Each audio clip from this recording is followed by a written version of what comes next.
আওয়ামী লীগের কর্মী সমর্থকদের কাছে যখন বাধা পেয়েছেন, তারপরে তারা কি করছেন না ট্যাঙ্কারে করে পালিয়ে যাচ্ছেন এবং সেখানকার প্রশাসন সেটাকে সাপোর্ট করছে। সেই ভিডিওটা দেখাই।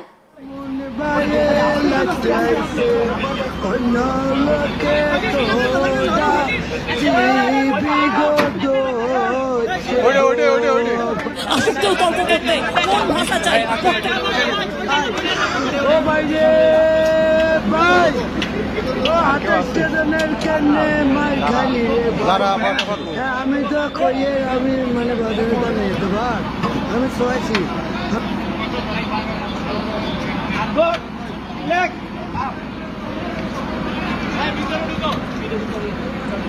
দেখতে পেলেন মুজিবের সমাধি ভাঙতে এসে তারা খেয়েছে, সেনা ট্যাঙ্ক তাদেরকে পালিয়ে যেতে সাহায্য করছে। ভাবতে পারছেন, যেখানে দাঁড়িয়ে বলা হচ্ছিল যে বাংলাদেশের পরিস্থিতি স্বাভাবিক করা হবে, সত্যি কি পরিস্থিতি স্বাভাবিক হচ্ছে? আমি আবারও চলে যাব বাংলাদেশের সাংবাদিক শাহিদুল হাসান খোকনের কাছে। শাহিদুল ভাই, যেখানে দাঁড়িয়ে যখন মুজিবের বাড়ি ভাঙা হয়, মূর্তি ভাঙা হয়, সেই সময় দাঁড়িয়ে বলা হয়েছিল যে পরিস্থিতি সামাল দেওয়ার জন্য প্রশাসন গিয়েছিল, কিন্তু একটু দেরি হয়ে গিয়েছিল, এই মন্তব্য করা হয়েছিল। কিন্তু এবারে আমরা যে ছবিটা দেখতে পাচ্ছি, প্রশাসনের সামনেই তো সমস্ত কিছু হচ্ছে এবং যারা এই সমস্ত কিছু ধ্বংস করবার চেষ্টা করছে তাদেরকে পালাতে সাহায্য করছে প্রশাসনই। দেখুন, আমি তো শুরুতেই বললাম যে বাংলাদেশের গত এক বছরে বিভিন্ন ধরনের যে সন্ত্রাসীপনা হয়েছে, যে জঙ্গিপনা হয়েছে, তার বিরুদ্ধে বাংলাদেশ সেনাবাহিনীর কোনো রকম পদক্ষেপ ছিল না।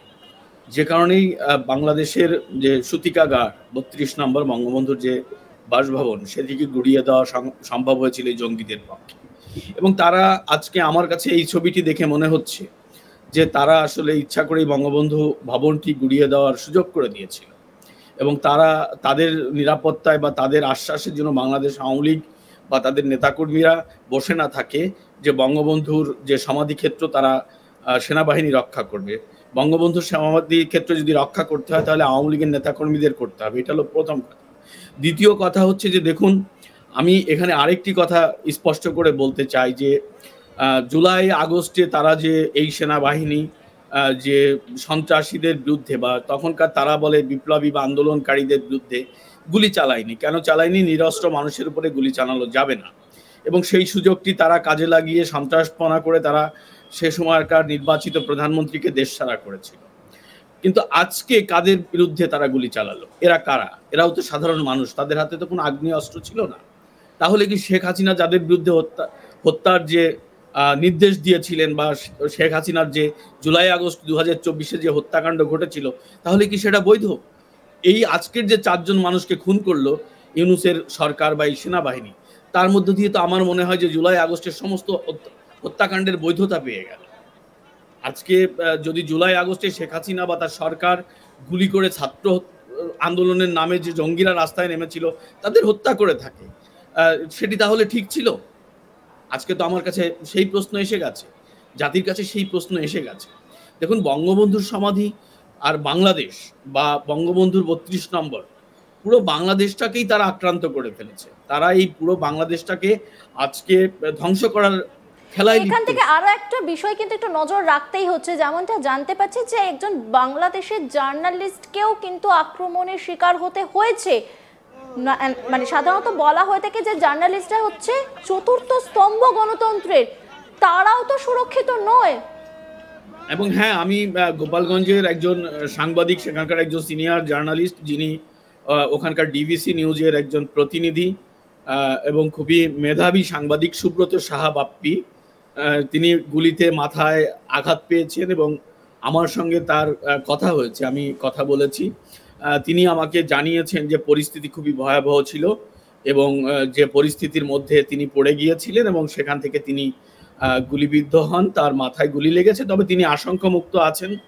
আসলে ব্যাপারটা হচ্ছে যে দেখুন, সেখানে যে ঘটনাটি ঘটেছে সেটি তো আসলে ইতিহাসের নজিরবিহীন। আমি প্রথমেই বললাম যে একটা সেনাবাহিনী তারা কি এই যে গুলি, এই যে আগ্নেয়াস্ত্রের ব্যবহার, এটা কি তারা রোধ করতে পারতো না? এটা কি তারা নিবৃত থাকতে পারতো না? তাহলে জুলাই আগস্টে যে হত্যাকাণ্ড ঘটেছে, তাহলে এই পরিস্থিতিতে কি শেখ হাসিনা পুলিশ বা শেখ হাসিনার সেনাবাহিনী, শেখ হাসিনার র্যাব তখন গুলি চালিয়েছিল। তাহলে আজকে তো তারা এই সেই আগের হত্যাকাণ্ডটাকেই তারা দিল, কি বলে এটাকে, যে বৈধতা দেওয়া হলো, শিলমোহর দিচ্ছে কোথাও গিয়ে। হ্যাঁ, আজকে যেভাবে গুলি করে সেনাবাহিনী মানুষ মারলো, যদি শৃঙ্খলা রক্ষাতে কয়েকজন মানুষকে রক্ষা করার জন্য, ধরুন হাতে গোনা 10 জন মানুষকে রক্ষা করার জন্য সেখানে প্রায় শতাধিক মানুষ গুলিবিদ্ধ হয়েছে, তার মধ্যে 4 জনের ডেড বডির খবর আমরা পেয়েছি। তো তাহলে সেখানে রাষ্ট্রের নিরাপত্তা, শেখ হাসিনার নিরাপত্তা, রাষ্ট্রপতির নিরাপত্তা, দেশের জানমালের নিরাপত্তা, সেই নিরাপত্তার সাথে তখন কি গুলি চালানো তাহলে নিশ্চয়ই বৈধ ছিল। আজকে তার প্রমাণ দিয়ে দিল, আজকে তার প্রমাণ হয়ে গেল। একেবারে এই প্রশ্নগুলো তো থাকছেই, তার পাশাপাশি আরো একটা ভিজুয়াল আপনাদেরকে দেখাবো, যেটা এই মুহূর্তে বাংলাদেশি মিডিয়ায় কিন্তু ব্যান রয়েছে। সেই ভিডিওটা দেখাই, জামাতে ইসলামীদের নৃত্য দেখাই, শুধু নৃত্য নয়, তলোয়ার হাতে তারা নৃত্য করছেন, সেই ভিডিওটা দেখতেই পাচ্ছেন এই মুহূর্তে, দেখুন। আপনাদের পায়ে ধরি, চলে আসে, আপনাদের পায়ে ধরি, চলে আসে,